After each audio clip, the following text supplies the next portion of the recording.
Hi guys, welcome back to my channel. My name is Kat, and today I'm going to be doing my TBR for the Reading Rush, previously Booktubeathon. So if you don't know, it starts on the 22nd and goes until the 28th of July, and I don't think I've done it before, but I'm pretty excited to try this year. I wasn't sure if I was going to or not, and then I kept watching everyone's TBR videos and it got me really excited for it. So I decided to give it a go, even though I haven't done it before. It also seems pretty intense if you choose to do all 7 challenges, because it's 7 books in a week, but I am going to go ahead and try for it, and if I don't get it, then the worst that happens is that I don't complete the full challenge. But I can also maybe combine some books to work for multiple challenges if I'm falling behind, so maybe that will be more comforting if I am busy during the week with work and so on. So let's just get right on into it. The first challenge is to read a book with purple on the cover. And for this, I'm going to choose a book that I've heard nothing but amazing good things about, and it's Autoboyography by Christina Lauren. I recently read The Unhoneymooners by Christina Lauren, and the writing duo is known mostly for romance.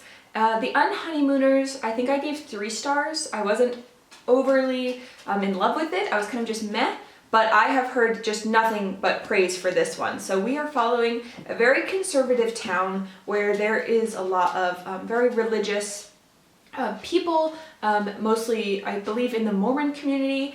And we are following a main character who, when his family moves to this very conservative town, he decides to go back into the closet until graduation. That is, until he begins a writing seminar class where they essentially write a book within a semester, I believe, and he starts to fall for the seminar leader who graduated last year, and then their book went on to be published. So I think it's going to be really great, and I haven't read that many religious queer novels. My last attempt was Oranges Are Not the Only Fruit, which I had to DNF, so I'm hoping that this one will go well. It's also not exactly amazing for a readathon because it's about 400 pages, but I just saw it at the library and really wanted to get into it. So if you've read this and you loved it, let me know. It will help get me in the right mindset. Okay.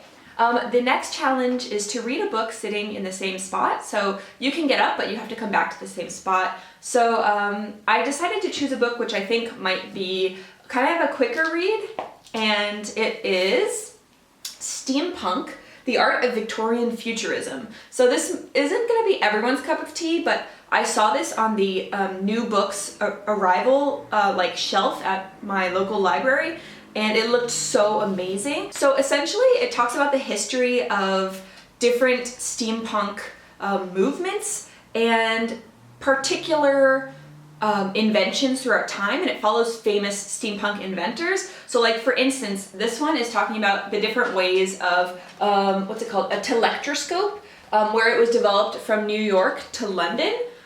So there is a lot of information, but then there is also interspersed a lot of pictures of steampunk designs that people have made over time, and I just think it's going to be a really fabulous, isn't that just gorgeous?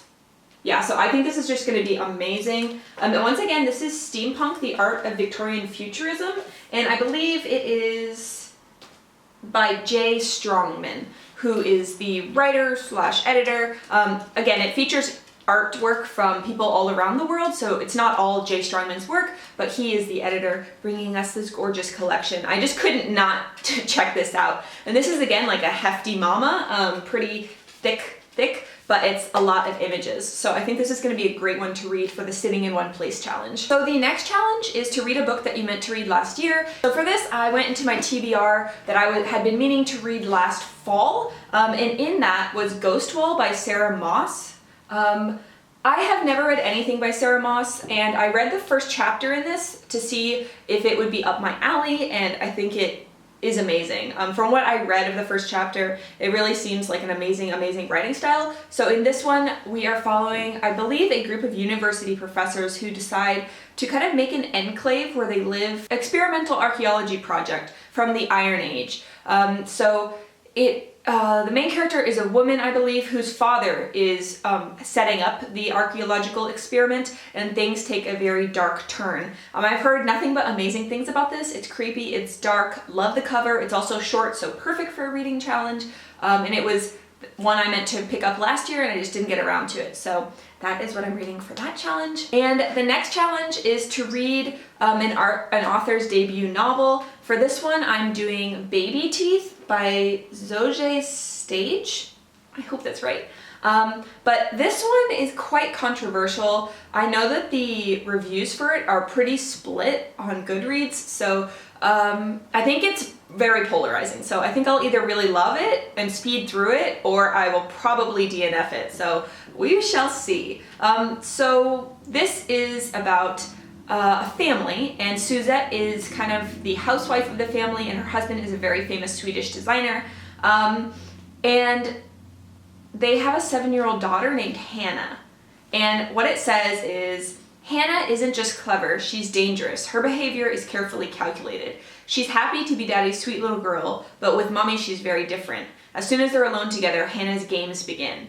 So it seems very much like it's gonna be a very intense mental, like psychological thriller set within a family unit. And yeah, so I'm really excited to get to it. I've been meaning to read it for a while. It's their debut novel, and I was really happy that the library got it in time, because I had to request it from a library that was a bit farther away. So I'm really happy to read this one. If you've read it, let me know what you thought down below. I know that, like I said, it's quite polarizing, so I'll be very curious to get to this one. Okay, so the next challenge is to read a non-human main character, and for this one I think I'm choosing a book that maybe no one has heard of before, and it's Daring the Devil by Natasha Larry and Lindsey Loucks, I think. And this one is following the Princess of Hell named Kira Morningstar. So when she has a fallout with her mother, who is the Devil of Hell, the reigning like Queen of Hell, her mother banishes her to Earth. Now, if you have watched the TV show Lucifer, where the main character is Lucifer Morningstar, he was the reigning king of hell, and then he went to Earth, and he stays on Earth, and kind of learns to care for humans and learns about the world. Devils start to come up from hell, etc.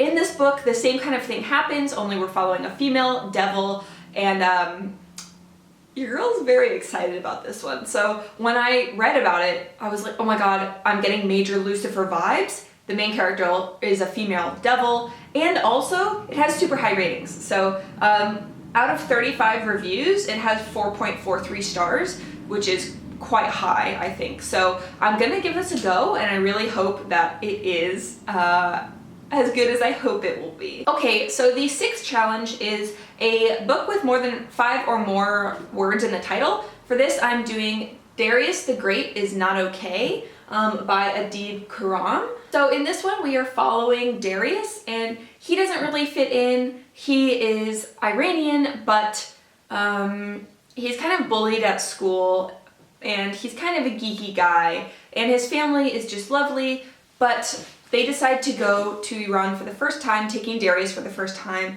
when the grandfather is very, very ill. And I've heard that this book is amazing. The main character is struggling with his sexuality, as well as fitting into his place, and also where he fits into, like, with his family, with his Iranian side. And I've heard that the descriptions of food in this are absolutely amazing. So I'm really, really looking forward to this and learning more about Iran and the food, and just, yeah, more about a place that I don't know much about. So I'm really happy to get to this. And the seventh challenge is to read and watch a movie adaptation. So for this, I'm going to choose Call Me By Your Name by Aciman. We are following a young boy over a summer where he's staying with his family at their Italian summer villa, and it's kind of just this very pastoral, like warm, kind of like eating and drinking and lounging by the pool, very relaxed setting. And they have a guest staying with them who is doing some work with the father of sunken artifacts, I believe, around Italy. And the younger teenage boy falls for the guest that is staying there. The movie is one of my favorite movies probably of all time. It might be one of my favorite romances of all time. It made me cry like a little baby. So I have never read the book because I was always scared to, just because I love the movie so much. But I think I'm gonna read the book and then watch the movie, and no matter what way it goes, I'm gonna get to watch one of my favorite movies again. So if you have read Call Me By Your Name, let me know what you thought of it down below. I also thought it would be good to get to it because there is a follow-up, a sequel to Call Me By Your Name coming out later this year, I believe. So yeah, I guess I should read the first book if I have plans to read the second book. Yeah, so that is my Reading Rush TBR. I'm hoping to get to all of them, but we shall just see how the week goes. If you are doing the Reading Rush, I wish you all the best. If you have liked this video, give me a thumbs up or hit the subscribe button. That would be amazing. I post usually 2 to 3 times a week, and I mostly read queer or dark or creepy or translated works. So yeah, if you like any of that, then do let me know down below, or yeah, I hope to see you around in another video. I will talk to you later. Bye!